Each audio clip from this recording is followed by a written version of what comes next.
Chers auditeurs, bienvenue sur le podcast de l'Atelier Digital. Aujourd'hui, nous allons vous entretenir sur la question de la matrice du contrôle mental qui bloque le développement de l'Afrique. Et qu'est-ce que c'est que la matrice du contrôle mental qui bloque le développement de l'Afrique ? La matrice du contrôle mental est un ensemble invisible de croyances, conditionnements et récits imposés qui façonnent nos comportements et nos choix sans que nous en soyons pleinement conscients. La matrice du contrôle mental s'exprime à travers une éducation formatée. L'école valorise la récitation et l'imitation au lieu de la pensée critique. La perte de confiance collective, beaucoup associent encore la qualité à ce qui vient d'ailleurs. La dépendance extérieure, attente permanente de l'aide internationale ou de modèles importés. Les médias dévalorisants, image négative de l'Afrique qui renforcent les complexes. Des politiques copiées, lois et systèmes importés sans tenir compte des réalités locales. Conséquences. L'Afrique doute d'elle-même, se sous-estime et reproduit des schémas de dépendance. Mais ce n'est pas une fatalité. La matrice commence à se fissurer dès qu'un individu pose des questions, redécouvre son identité et sa fierté, ose agir différemment et soutenir des initiatives locales. Et c'est le début de la libération. Nous allons à présent passer au développement de ce podcast. Soyez attentifs. Merci. Ce livre audio vous est présenté par Séverin da Silva, expert consultant en ressources humaines, auteur et créateur de contenus digitaux engagés, fondateur de l'Atelier Digital et fondateur du cabinet Altema Conseil et Coaching. Avec une expérience riche dans l'entrepreneuriat, la communication et le marketing en ligne, il s'est donné pour mission de démocratiser l'accès au savoir grâce aux e-books, audiobooks, logiciels et podcasts. Ses travaux abordent des thématiques variées. La gestion des ressources humaines. Le marketing digital, Google Ads, Pinterest, automatisation. Le développement de l'Afrique et la libération des consciences. Les soft skills et le développement personnel. Visionnaire et passionné, il œuvre pour que chaque individu puisse utiliser le numérique comme levier de réussite et d'émancipation. Chapitre 1. Comprendre la matrice du contrôle mental.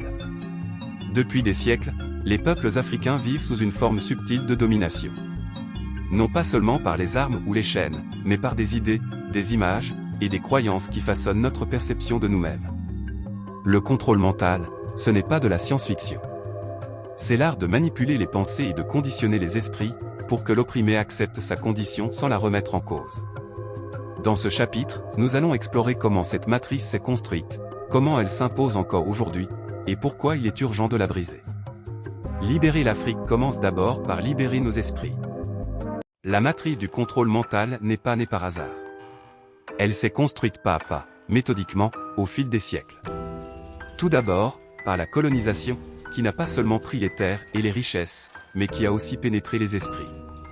On a imposé une histoire tronquée, où l'Afrique apparaissait toujours comme inférieure, sans civilisation, sans héros, sans gloire. Puis, cette matrice s'est renforcée par l'éducation, des écoles pensées pour former des exécutants, non des leaders. On y a appris à imiter, mais pas à créer. À admirer l'extérieur, mais pas à valoriser le local. Elle s'est consolidée aussi par les médias, qui diffusent des images réductrices, famine, guerre, misère. Et quand on nous montre du positif, c'est souvent sous l'angle de l'exotisme, jamais de la dignité. Cette matrice agit aujourd'hui de manière plus subtile encore. Elle dicte nos goûts, influence nos rêves, oriente nos choix de consommation. Elle nous fait croire que tout ce qui vient d'ailleurs est meilleur que ce que nous avons en nous-mêmes. Voilà pourquoi il est urgent de la briser. Car tant que l'esprit reste prisonnier, aucun développement durable n'est possible. Libérer l'Afrique ne commencera ni dans les banques, ni dans les parlements, mais dans la conscience de chaque Africain. Et cette libération mentale est le socle sur lequel tout le reste pourra s'ériger, l'économie, la politique, la technologie, la culture. Briser la matrice du contrôle mental, c'est oser penser par nous-mêmes, c'est retrouver notre confiance, et c'est choisir enfin notre propre voie. Chers auditeurs de ce podcast, vous venez de suivre le premier épisode de notre thème qui est intitulé Libérer l'Afrique ou comment briser la matrice de contrôle mental du développement de l'Afrique. Nous allons aborder le deuxième épisode intitulé Les racines historiques du conditionnement. Chapitre 2. Les racines historiques du conditionnement. Pour comprendre la matrice du contrôle mental, il faut revenir à son origine. Car avant de s'imposer comme une force invisible, elle a d'abord été une stratégie bien réelle, appliquée par les colonisateurs. On a détruit les structures sociales africaines, dévalorisé nos langues, imposé des frontières artificielles qui ne respectaient ni les peuples, ni les cultures. L'école coloniale a enseigné à l'Africain à admirer le colon et à mépriser son propre héritage. Les livres d'histoire ont glorifié l'Europe et réduit l'Afrique au silence.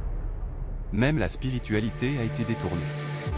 Nos religions ancestrales, basées sur la nature, l'équilibre et la communauté, ont été remplacées par des doctrines qui enseignaient l'obéissance et la soumission.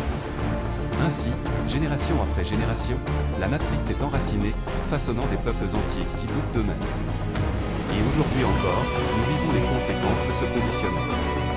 Une Afrique qui cherche son identité, qui hésite à se faire confiance, et qui regarde trop souvent vers l'extérieur au lieu de se tourner vers ses propres forces.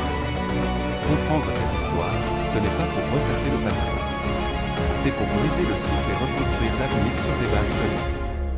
Car un arbre sans racines solides est condamné à tomber à la moindre tempête. Retrouver nos racines, c'est la première